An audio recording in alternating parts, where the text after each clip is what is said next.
Hello. Hi. The reception you get in the Kasigau region of Kenya can be overwhelming. We came here to see how the money being raised by Kids for Kenya and African Promise is making a huge difference. That's me, Allie Tootin. Yeah. And that's me, Taylor Broom. Okay. So we're going to introduce you to some African kids. We are kids raising money to help other kids, and we were blown away when we saw where it's all going. We're having a positive impact. We also came to visit Charles Coleman, the 25-year-old founder of African Promise. This is the new library. And here's some of what he's been able to do with the money kids and families are donating. Charles has built school and sanitation facilities in 4 villages around a beautiful mountain called Kasigau. Look how pretty it is. There's Jora, And Rukanga, Makwasini, and Bangule. Charles and his assistant dentist do a lot with a little. To understand why this is so important, we got to know the people here and how they live. Houses are made of mud bricks. There is no plumbing. People grow their own food. There's no streets, at least not like ours. Everyone walks everywhere. But within 10 minutes of coming to Jora, kids invited us to play soccer with a homemade ball. Oh, thank you. Even though we were strangers, families embraced us. People here want to make their lives better. They want to sell their products and crafts in faraway places. They want to learn to develop their own communities. And to build their own schools. To do this, they need and want education, and they want to learn in English. A lot of the teachers are impressive. But the school buildings are horrible wrecks. And at the bottom there, the holes in the floor. In Bangule, we visited a typical school. No windows, dirt floors with big holes, broken furniture in corners, and there are no usable books.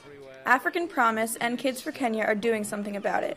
Charles is reconstructing schools, starting some buildings from scratch. He's built libraries and facilities for teachers and administrators. In a noisy apartment, he told us why. There's no point in having good teachers, well-trained teachers who are teaching in a classroom where you've got potholes in the floor, you've got a leak in the roof, you can't teach in classrooms like that. In Jora, we saw Charles' first project. He reconstructed an entire campus. The school building is beautiful now, and the new library is stocked with modern books. In Rukanga, we saw a nursery school with no windows or floors that Charles hopes to fix. In Makwasini, we saw a similar nursery school now under construction with all local workers. In Bangule, Charles wants to start renovations on the wrecked buildings, but he needs to raise enough money to start. Another huge issue is water and sanitation. Charles has built facilities in 2 towns and is planning more. We got some pretty dramatic welcomes, like the boys in Makwasini, who danced and sang for us. In Jora, we returned the favor with a big crowd of preschoolers. Same story in Bangule. We really love this place. Charles is doing all of this with the support of schools in the U.S. and the United Kingdom. 2, 3, everybody, come on. Like the fundraising party we held in Baltimore with kids from our schools. We work very hard to raise money to build schools for kids in Kenya because it really starts off their life. It's kids here helping kids there. Thank you for all the work you're doing for African Promise and Kids for Kenya in the US. Keep up the hard work, and I'm doing what I can out here to make sure that the money that's being raised in the UK and the US is being distributed and spent exactly where it needs to be spent with these 5 schools. We've got a lot of work that we need to do over the next 18 months to 2 years.